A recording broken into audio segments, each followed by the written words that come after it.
Okay, so as I was saying, as I was looking over our lessons for this week, and I thought to myself, because that's what I say to myself, I was thinking, do we really need to go over the Simpson meter again? And the answer to that question is, yes, we obviously do.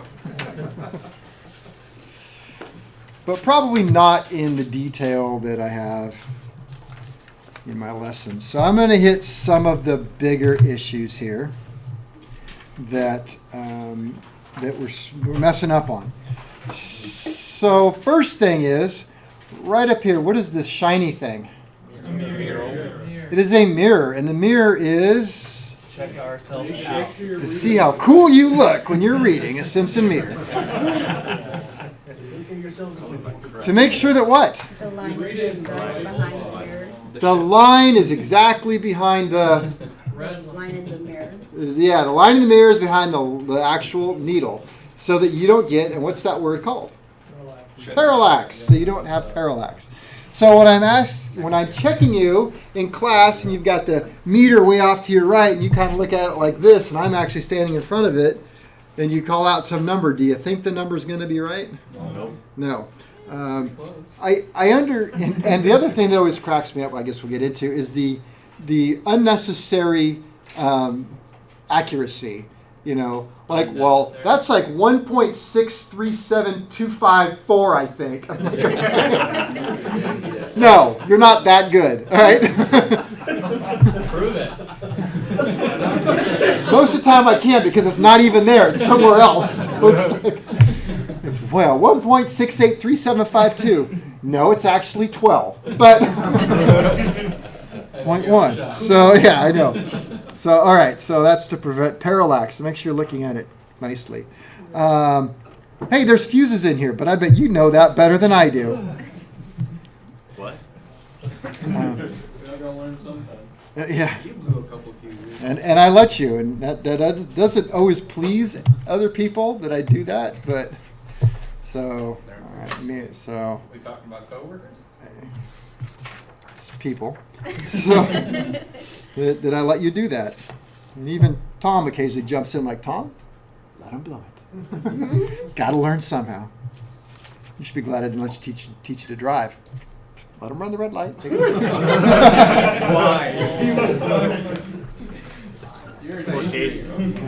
What's it? No, we use my car. Don't worry about it. All right. Although sometimes during those landing, it's like, this is gonna hurt. Okay, so we talked about the mirror. The mirror, prevent parallax.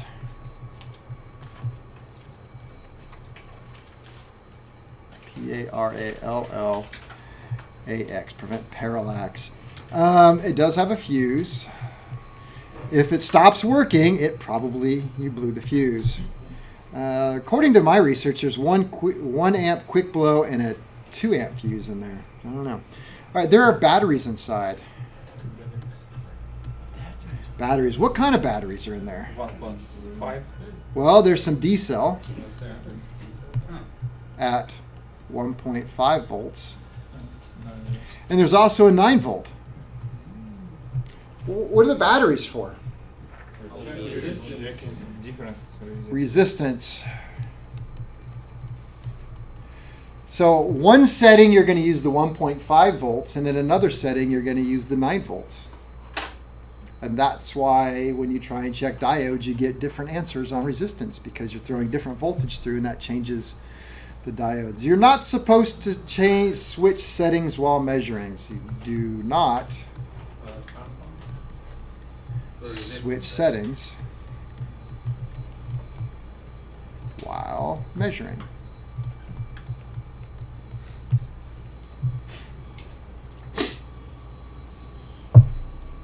All right, here's where I'm going to abbreviate just about everything here. And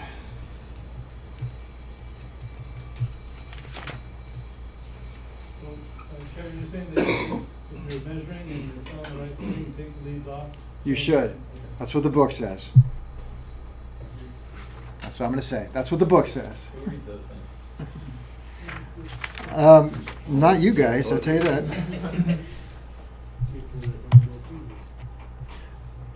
Let's see here. There we go. That's what we want. Want that one? Yeah, we'll do that one. All right. The laser pointer so Steve can read it. Actually, I think I'm You have to zoom in for speed reading. all right. Well, he sits in the back. That's his problem. Okay. So I am going to give you that test that you had in 309 that you loved so much. That was Yeah, I'm going to do it again because it's really not that hard. So what do I want to say? Okay, so mistakes that are being made. Number one, use the right scale in there. I think Tom's been a little more critical than I have. But if you're reading it on the 10-volt scale and you tell me that it's 1.2 volts, guess what I'm going to say? Wrong. Wrong scale. All right. Let me see. DC volt readings. DC 0 to 250 millivolts. Let me see. And I'll help you. If you don't know how to read 1 volt, I'll teach you how to. Don't worry about that. Say, hey, I forget. I know I want to read 1 volt. How do I do that? How would I do 1 volt on this particular machine? Because they're a little different. How could I read the 1 volt scale? You have to move the positive lead over to plus 1 volt. I heard a couple things. So first of all, this has to come down to. 10 volt. This one is 10. Not that I want the 10. I want that little 1 volt right there. You change your red lead. But is everybody's on that spot? No. Some of you have it under the 2.5. It doesn't matter where it is. You just got to turn it to there. And which scale do I read? The 10, 50, or 250? 10. The 10 scale. And 10B is 1. So on the 2.5 volt scale, what's the most I can read? Highest voltage? 2.5. The highest I can read here? 10. 25. Okay, that's the highest you can read. So don't have it on the 2.5 and tell me it's 6 volts. No. Okay. They just calculate. I know. Don't do that. So let's see. So 250. That one's going to be good for the 2.5 and the 250. And 250 volts. The 50, we're going to read on which ones? The 50 and 500. And the 10 would be reading 10 and 1 and 100. We have 100 on there? No, making up stuff. All right. You could use the That's 250 for the 25 volt, right? Yes, the 250 is for the 2.5. And did we miss 25? Yeah, you missed Yeah, we did. And 25. Thank you. 25 volts. But you need to change the plug-in. The only one you need to change the plug-in for in any of these is what? One. The 1. That's it. Everything else, it's going to be in the common and the plus. What about 500 volts and 1000 volts? No. Down. Down. Yes, if you go 500, yes, I'm sorry, so you threw that out there, 500. So 500, we need to change it. And we could also do 1000 volts. Uh-huh. We'd also need to change where it's plugged into. So So you change let's the see. positive lead to those. Here's the 500 volts, and there's the 10,000 volts. But we're not doing that kind of voltage around here, so. You just move the positive lead over. It depends. Let me erase this. Looks like you do on this one, yes. Yep. Now let's talk about, let me see, erase all the ink. There we go. All right, let's talk about amps. Now, it's worth saying that make sure you're reading up, all black. Right? We don't read down here in this red scale. What's the red scale for? AC. AC. Okay.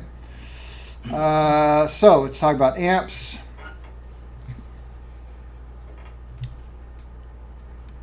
$100, 10, 1. Which scale am I going to use? Oh, we have 500. Sorry. 500. So 500, which scale we're going to use? 50. Okay, we use the 50 and multiply it by 10. 100 scale, we're going to use the 10. and multiply it by, 10. and the 10, we're going to multiply it by nothing. 1. Sorry, 1. Yeah, but that's 0 volts. That's what you told me. And then also going to read 10 and just move the decimal place over 0. by 0.1 or times 0.1. Well, I was trying to make something. Don't worry about it. So, all right. And then ohms. We're going to read the top scale. And people are still having a little trouble with this. This is, I think, one of the easier ones because it literally says on there times 1. So just read it. If it's right here on 10, just times 1 is what? Down. The next one is times 100. So add 2 zeros. And this one is 10 times 10,000. Add 4 zeros to that. All right? It's not. All right, so we got all that. So let me see. Voltage readings. Let me see. Kevin, Yeah. is there an attachment for AC?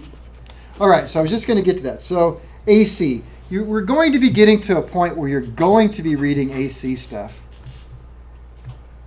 And when we read AC, now you're going to come down here to the red scale. Now it's a little tricky because when you're reading AC, you're going to change the switch to AC right here, AC units only. And we're reading AC volts, so let's say we're going to be reading 10 volts AC. So we're right here on 10 volts, but we're going to be reading AC. So it's the AC. You're going to read the 10, but drop down to the red. All right? And then instead of having to go this scale right here, instead of being up here, it brings it down here. So it's a little funny here. So if you're on the 2.5, then you're down here. So it's going to get tricky when you do that. We just have to go down to the red. So red is AC. You're reading AC, bring it down into there. Otherwise, numbers? it's, huh? Like the numbers are the red ones, below, way below, right? Yeah, let me go right here. There you go. So here's 2.5 volts AC is down here. And you can see it's off just a little bit from Oh, I see. from where else. But if we were reading the 10 volts AC, just drop down here. 8 volts, 40 volts. Everything drops down except for the 2.5. You read the bottom. Got it? Oh, okay. Use the above 10 and above. You use the black numbers. But you, Black numbers, red scale. yeah. But 2.5, you actually read this scale down here. So if you have like Okay. 250. Then you're going to be up here to 250. You'll read the 250 and drop down to the red right here. Just So- specifically 2.5, just that. Only on the 2.5, you have your own scale. See right here, it says 2.5 volts AC, VAC, volts AC. So only for that one would you drop down there. The other thing you need to know about, and we'll get into this later, but when you're reading AC, AC reads in RMS value, which means root mean square. It's not the instantaneous value. So AC waves are going up and down, and so if this is my 0 reference and I want to measure my AC, it's not from here to the top of the wave. It's an average of the wave. Well, it's like an average. I'll explain later, but it's not an average because if we took a look at a waveform, you have a top and a bottom, and what's the average of this and that? It's 0. And you can't do that, so it's a root mean square average. So it's 0.707. The value is times 0.707 of the peak value. So Again, that's does next the- week. Does the meter read steady then? Sure does. It doesn't fluctuate. And we're going to talk about why that is here. So, all right. But we're going to get into that. Just something you really need to remember because there's going to be a lot of questions that are asked. Hey, why does an oscilloscope say one thing and the meter says something else? Why is the oscilloscope voltage so much higher than your meter reading? What's the answer? RMS. It's reading an RMS, Kevin. Right? Tell them what is one. All right. Okay, so at some point, when you get to batteries, to be exact, you're actually going to be reading in amps, full-on amps, and you're going to be about maxing out the meter. So you're going to be reading up to 10 amps. This thing will handle up to 10 amps. How do I read 10 amps on this meter here? So which scale am I going to go to? 10 million. All right, going to go to this one right here because it says amps in little letters right there. So that means this is the 10 amp spot. Let me go to 10 amps. Now what am I going to do? Okay, so you got to put negative 10 there and positive 10 there. Now, I believe there is no fuse for the 10 amps. No. It just gets melty, is right. So, I mean, it just gets melty. It's just frowned upon. yeah, so you're going to bring your leads up there. And which scale am I going to read? 10, okay. And if the needle is right here, what's it going to, how much is that? 8 what? 8 amps. So you're going to be reading about that. So, yeah. All right. Okay.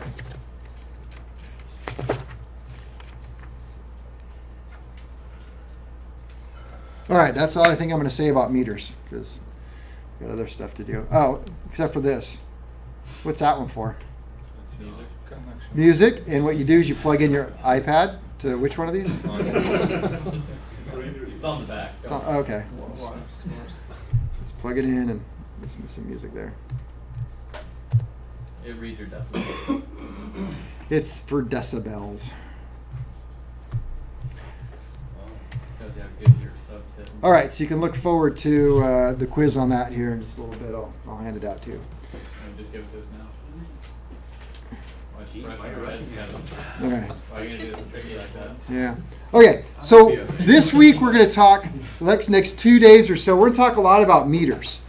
And I know your thought is, number one, it should be, wait a minute, we're going to take all this time to talk about meter movement and how they read and how does that really apply to me as an aircraft mechanic, especially when I leave this school, I'm never going to look at another analog meter as long as I live, because I'm going to go to Harbor Freight and spend $4 on a digital one. It's gonna break in 2 weeks. Okay, so she's going to spend $120 on a nice Fluke. That's a meter brand. Well, actually, the reason why this is a great topic is because it's kind of a jumping off point when you get into next year and you're talking about how analog gauges work in an aircraft. There's going to be so many things that are going to be brought up by Phil and Larry. And, Wheatstone Bridge. Remember Wheatstone Bridge, right? I'm like, or this is just the Arsenval movement. Who, what? So there's going to be all these different movements and how things work, and they're going to reference back to this week. And don't raise your hand and say Kevin never talked about it, because it's on video now. So, all right, that's why we're going to talk about meters, and we're going to go through all these movements and discuss them.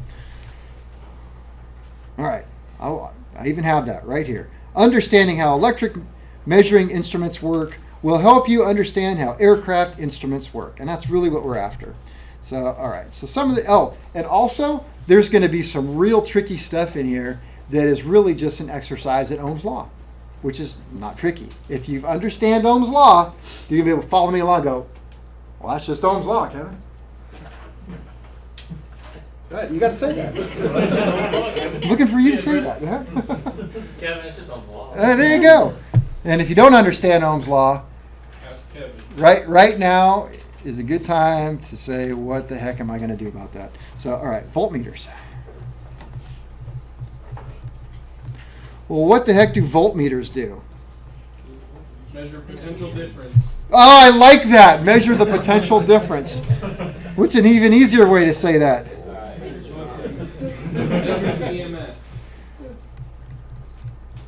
They measure voltage. Get out of here. Pretty sure that's calm, Kevin. It's what?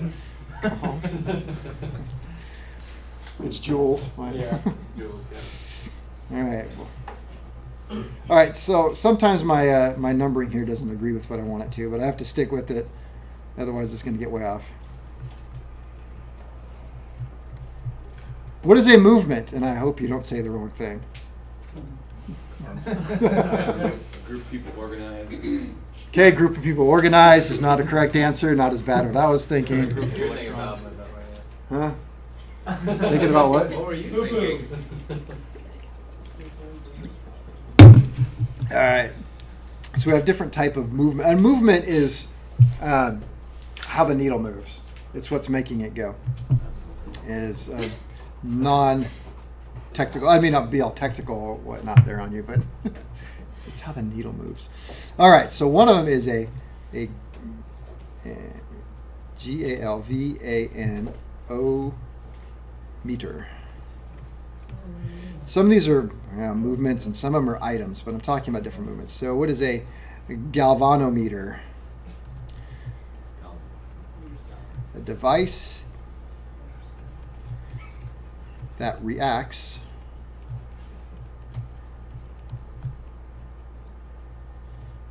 What, Prince? Go ahead. Are you scared now? Oh, he's laughing. Because the way I said it? Oh, what? Oh, something, okay. Well, it was something funny. I want to hear it. To minute electromagnet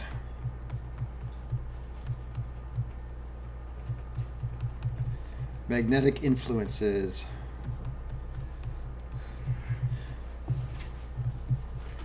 I can leave it at that. All right. I could try and draw this, and I have, and it failed miserably. But basically, it is a loop of wire, and a bunch of loops right there, that allows electric current to flow through it. And within that, there'll be a post with a little needle. And that will change as the current flows through it. And if you wanted to look at a real picture, it would look like that. Yeah, a simple galvanometer. Do we have to use one of those? Actually, I can say it in my head just quite right. Do you have to use one of those? Yeah. We're going to have to build one for Project 6. No, I'm just kidding.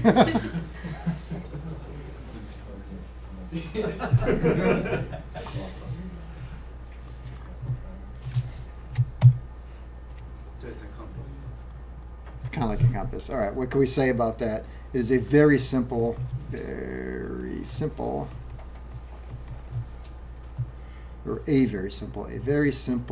meter.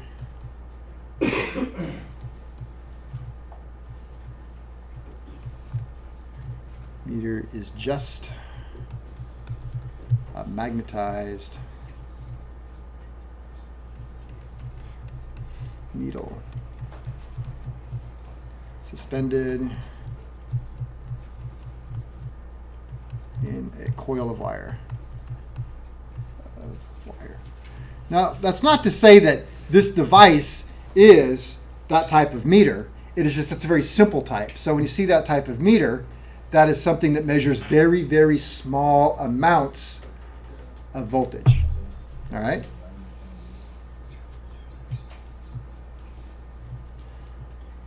And why does that make the needle move? Because why? Okay, so electrons are now flowing through the coil of wire, so what? Magnetic field. Okay, creates an electromagnetic field. Electromagnetic field attracts the needle. And So the needle turns on a horizontal plane? yes, Okay. on a stick. So where am I? When current flows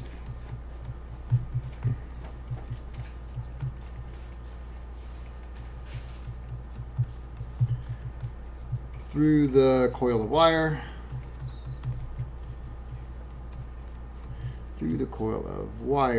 a magnetic field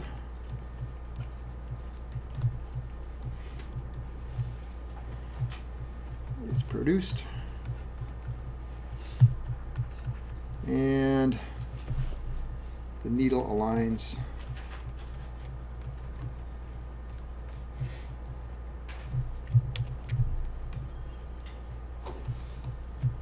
itself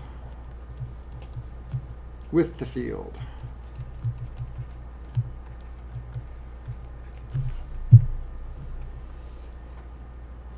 How does the voltage vary the different? Well, as you can see, is there any way to measure with this? No. Can you no? Yeah, So no. this very simple one would just indicate that there is some sort of field. All right, but a proper meter of this type would be set up in such a way that it would indicate. So a very expensive meter would be able to, galvanometer would be able to, I know I'm saying that wrong. What's that? Galvanometer? Thank you. I can say it in my head every time when it goes to say it, so I'm afraid to say it. A proper one could measure, because there'll be references to one that is measuring. But anyway, this is a very simple style. It kind of gets us going with where we want to go with this. All right, another type of movement, and a very common one that you'll want to remember, is the d'Arsonval. Oh yeah, that's totally a It will for until Friday. So since you said that, is that gonna be on the chest? I don't give a what. Or Weston meter. All right, this is the most common type.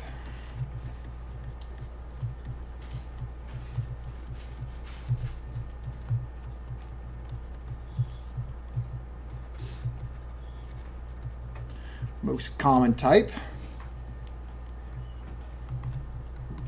It employs a moving coil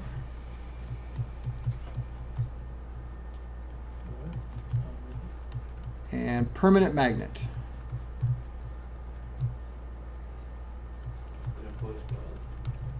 It employs a moving coil and permanent magnet.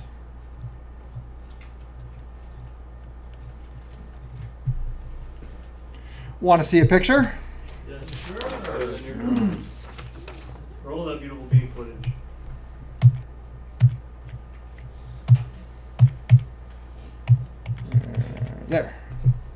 There.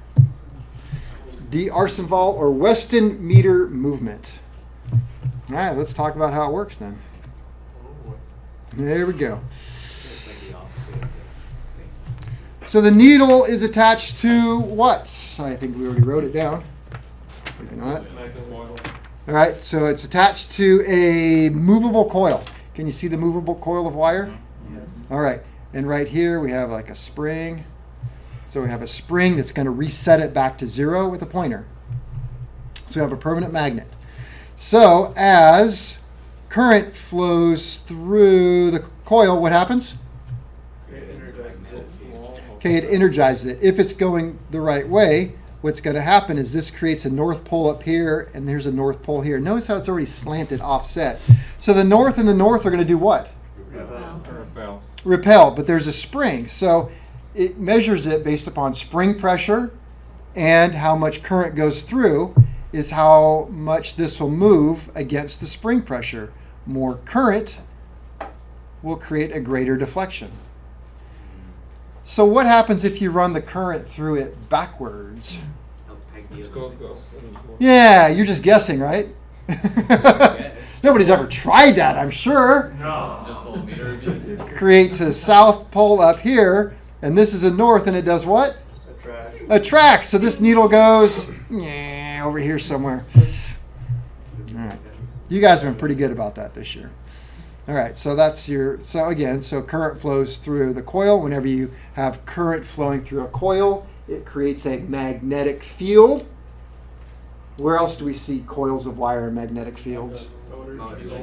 Motors, generators, relays. I was thinking relays, actually. So yeah. It's just half a motor though. What? It's kind of just half a motor. Is It's it? just kind of half a motor. It is a half a motor, really. That's actually a very astute point. This is real. This is a motor. That's half a one, and it goes halfway around, and that's all it does. So if you had something that would switch the north and the south, when it got around over to here, it would keep going around. And so you're absolutely right. This is a motor. That's a good point, Prince. So when we, Put that in the note. I'm not, because it'll confuse people, and I have to explain it. So why is it a motor? Ah, never mind. Then somebody will say, no, it's not, and then. Doesn't even take gas. Yeah, I know. where do you put the gas? You're so smart. All right. It's a Tesla motor. Indicating needle.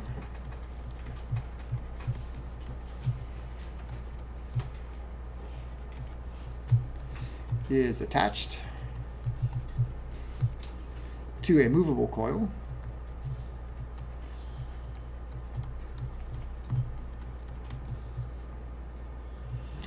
And I will stop there so that you can take a break.